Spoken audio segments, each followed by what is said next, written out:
Hi friends, welcome to our channel. Friends, ఈరోజు మన వీడియోలో వచ్చేసి ఏంటంటే స్వీట్ కార్న్తో రెసిపీ అనమాట. సో ఇది మనం బయట ఎక్కడికైనా వెళ్ళినప్పుడు షాపింగ్కి అక్కడ మనకి దొరుకుతుంది కదా. సో అదే స్టైల్లో మనం ఇప్పుడు ప్రిపేర్ చేసుకుందాం అనమాట. ఫ్రెండ్స్, ఇదైతే నేను స్వీట్ కార్న్ మొత్తం అది హోల్డ్ చేసి పెట్టాను అనమాట. ఇది మొక్కజొన్న పొత్తులు కదండి, స్వీట్ కార్న్ కాకుండా నార్మల్గా స్వీట్ కార్న్ ఉంటుంది కదా అది. సో అదన్నీ నేను హోల్డ్ చేసి పెట్టేశాను. మనకి ఎలా ఉంటుంది టేస్ట్ బయట మనం తిన్నప్పుడు సేమ్ అలాగే మనం ఇంట్లో ప్రిపేర్ చేసుకోవచ్చు అనమాట. సో దానికోసం అయితే నేను ఒకటైతే తీసేసి పెట్టాను.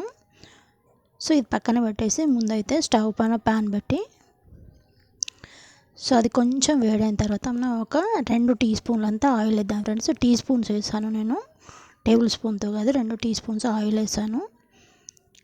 ఆయిల్ వేసిన తర్వాత మన స్వీట్ కార్న్ ఉంది కదా అది వేసేసి కొంచెం ఫ్రై చేసుకున్నట్టు. స్టవ్ మాత్రం లో టు మీడియం ఫ్లేమ్లో పెట్టుకోండి, మరీ ఎక్కువగా వద్దు. ఇలా ఫ్రై చేస్తూ ఒక 2 నిమిషాల తర్వాత నేను చూపిస్తాను, చూడండి. మరీ మాడిపోకుండా ఉండదండి, మనం మాడగొట్టకూడదు, అది మాడిపోతుంది అనమాట. సో మాడకుండా కలుపుతూ ఉండాలన్నమాట. ఎందుకంటే ఆయిల్ కూడా తక్కువ వేసాం కదా మనము. అవి కొంచెం ఉబ్బినట్లు అవుతాయి అన్నమాట మనకి అవి వేగేటప్పుడు. చూడండి మీరు. ఇప్పుడు వచ్చేసి మనం ఏం చేయాలంటే స్టవ్ లో ఫ్లేమ్లో పెట్టేసి మొత్తం,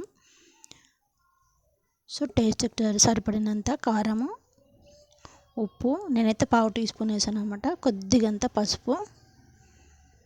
ఇక్కడ అల్లం వెల్లుల్లి పేస్ట్ అండి, మీకు ఆప్షనల్, అదే ఇష్టం ఉంటే వేసుకోండి, లేదనుకుంటే వద్దు. సో ఇవన్నీ కలిపేసి ఇప్పుడు మాత్రం స్టవ్ లో ఫ్లేమ్లోనే ఉందండి, మీడియం ఫ్లేమ్లో కూడా పెట్టలేదు నేను. ఎందుకంటే కారం మాడిపోతే ఏమవుతుందంటే మనకి నల్లగా అయిపోతుంది అది. సో అందుకని ఇక్కడ వచ్చేసి చాట్ మసాలా వేసాను.